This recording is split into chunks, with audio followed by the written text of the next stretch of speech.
네, 12번 풀겠습니다. 125보다 작은 자연수 중에서, 그러니까 1부터 124까지 얘기하는 거죠. 그래서 거기서 125와 서로소인 자연수의 개수를 구하는 문제인데요. 이게 일단 서로소부터 분석을 해보면, 개념을 정리해보면 공약수가 1뿐인 수지요. 그러니까 서로 안 친해야 돼요. 관계가 없어야 됩니다. 그럼 예를 들면 우리가 초등학교 때부터 봤어요. 다음 두 수 중 약수와 배수의 관계인 것은 뭐 이런 거 본 적 있어요. 그럼 예를 들어서 만약에 4하고 이렇게 20이 있으면 이건 서로소가 아니죠. 왜냐하면 4가 20의 약수고 20은 4의 배수니까 어떤 관계가 있죠.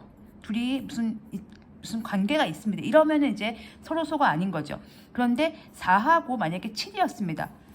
얘가 얘의 약수도 아니고 얘가 얘의 배수도 아닙니다. 아무 관계도 없습니다. 성립이 안 되는 거죠. 곱셈국어 성립이 안 되는 거죠. 이런 게 이제 서로 소의 상태가 되는 거고, 이게 서로 소가 아닌 상태가 되는 거죠. 근데 우리가 지금 구해야 될 건 결국 서로 소인 개수인데요. 이런 걸 찾는 게 너무 힘들어요. 왜냐하면 이건 규칙이 없어요.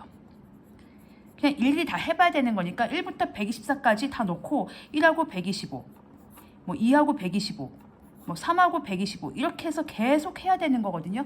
그럼 이렇게 해서 문제를 풀 수는 없으니까 이 얘기는 얘부터 먼저 구하는 겁니다. 즉 서로소인 거 말고 서로소가 아닌 것, 즉 관계가 있는 것, 둘이 뭔가에 썸을 타고 있는 것, 그러니까 둘이 관계가 있는 것부터 먼저 구하고 걔네들 빼고 나머지는 서로소다 이렇게 생각하시면 되겠죠. 즉 우리는 뭐 하면 되냐면 125와 얘가 약수 배수의 관계에 있으면 돼요. 그럼 어떤 친구가 약수 배수의 관계가 있냐면 125를 분석해 보면 됩니다. 125는 5의 세제곱이죠. 소인수분해 해보면 여기에 5랑만 있으면 5와 관련된 누군가가 있으면 걔는 얘와 관계가 있는 수가 되는 거죠. 즉 5의 배수가 오면 됩니다.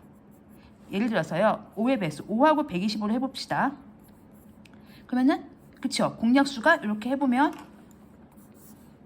1하고 125니까 공약수가 있죠. 서로소가 아니죠. 근데 5랑 관련이 없는, 뭐 예를 들면 4였어요. 없습니다. 얘가 일단 5니까 여기에 5가 오지 않는 이상 공약수가 성립이 안 돼요. 그래서 1밖에 안 되는 거죠.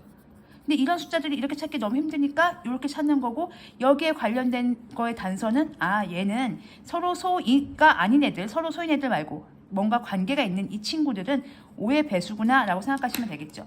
그럼 여러분들은 1부터 124까지 5의 배수의 개수를 체크하시면 돼요. 1부터 124까지 5의 배수가 몇 개인가를 체크하시면 되는데 이것도 일일이 셀 필요 없죠. 나누시면 됩니다.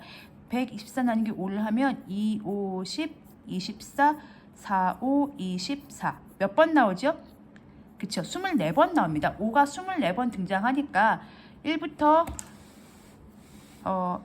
이 관계에 있는 서로소가 아닌 친구가 24개의 숫자가 서로소가 아니에요. 그러니까 전체가 1부터 125보다 작은 수니까 124죠. 거기에서 서로소가 아닌, 즉 관계가 있는, 뭔가의 관계가 있는 친구들이 24개예요. 그러니까 그 24개를 빼면 100개. 그래서 100개의 숫자가 서로소다. 우리는 서로소를 직접 구하지 않습니다. 규칙이 없기 때문에 너무 힘듭니다. 일일이 구하기. 그럼 규칙이 있는, 서로소가 아닌, 즉 공약수가 1 말고 뭔가가 더 있다고 생각하는 걔를 찾으면 되는데, 걔가 125로 이루어져 있기 때문에 125가 5로 이루어져 있기 때문에 걔의 정체는 5의 배수였고, 걔들을 뺀 나머지는 전부 다 125랑 공약수가 성립이 안 되는 거죠. 얘가 5가 들어가 있기 때문에 여기에 5가 없으면 여기에 써야 할 공약수가 없다, 이렇게 이해해 주시면 되겠습니다.